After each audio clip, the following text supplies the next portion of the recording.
Bonjour Patrice.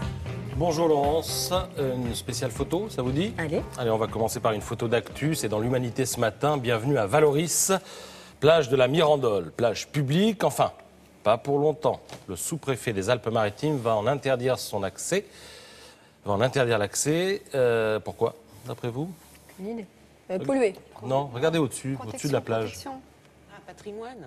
Non, c'est une Les personne bunkers. célèbre qui a dit ça. c'est la villa du roi d'Arabie Saoudite qui est Ça au-dessus. fait un peu bunker quand même. Eh oui.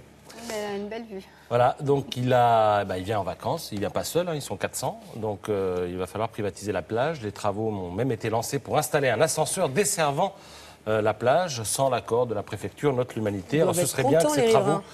Ben oui, ils sont en colère, l'Humanité aussi. Alors ce serait bien d'ailleurs que les travaux soient finis dans 2 semaines pile, on sera le 4 août, ce serait un joli symbole.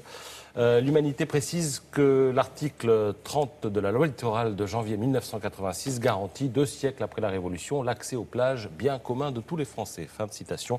Et le 4 août et la fameuse nuit du même nom, c'est celle de l'abolition des privilèges, je le rappelle. Le magazine Chasseur d'images défie ses lecteurs. Le thème du mois, c'était sur la route. Faites des photos, si elles sont bonnes, vous serez primé. Alors, à ce petit jeu, c'est l'auteur de cette photo qui a gagné non seulement 300 €, mais aussi le droit d'être publié. Regardez, c'est une bourgade anonyme. On pense immanquablement à Lamartine, dit le journal. Autant suspend ton vol. Voilà. En deuxième position, avec 150 € à la clé, l'auteur de cette photo. Alors au bout, vous voyez l'éruption du piton de la Fournaise à La Réunion. Et en fait, la route qui mène au piton de la Fournaise est plongée dans l'obscurité. Elle est simplement éclairée là par les phares des voitures qui l'empruntent. C'est-à-dire qu'il a fallu que... la vitesse soit très très lente pour réussir cette photo. Et le troisième, c'est l'auteur de cette photo. Le boîtier a été fixé sur le cadre, au ras du sol. Évidemment, c'est déclenché par télécommande et tout ça donne un bel effet d'aspiration, note Chasseur d'images. Alors d'autres photos sont publiées, même, disons qu'elles ont retenu l'attention des spécialistes, mais n'ont pas été primées. Regardez, il y a celle qui est à gauche, a été assez retravaillée, les couleurs sont saturées, on le voit. La composition en strates a alerté, a amusé les spécialistes. Vous avez aussi celle de droite, elle n'est pas très de saison, mais elle est réussie. On l'a raté, c'était avec la neige. Photo précédente. Et puis, ces 2 photos. Alors, à gauche, vous êtes à Madagascar. Comment le sait-on? Parce qu'il y a une petite borne en bas à gauche de la photo. Petit, Oui, qui indique le nom de la ville.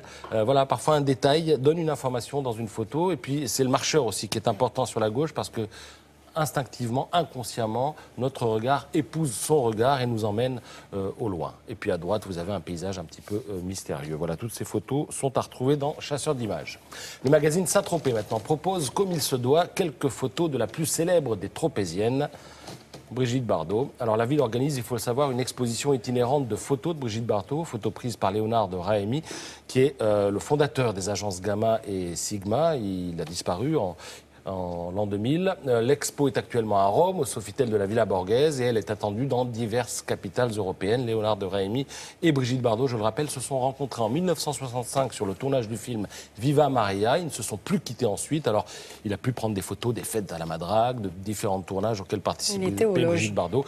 Et ces photos, on peut les retrouver dans Saint-Tropez Magazine. Et puis, pour terminer, on a commencé par une photo d'actu, on termine par une photo d'actu. Elle est dévastatrice, elle a été prise hier à Zurich. Voici Sepp Blatter pendant sa conférence de presse. Alors, comment en est-on arrivé là? Eh bien, il faut savoir qu'un humoriste anglais s'est approché de lui.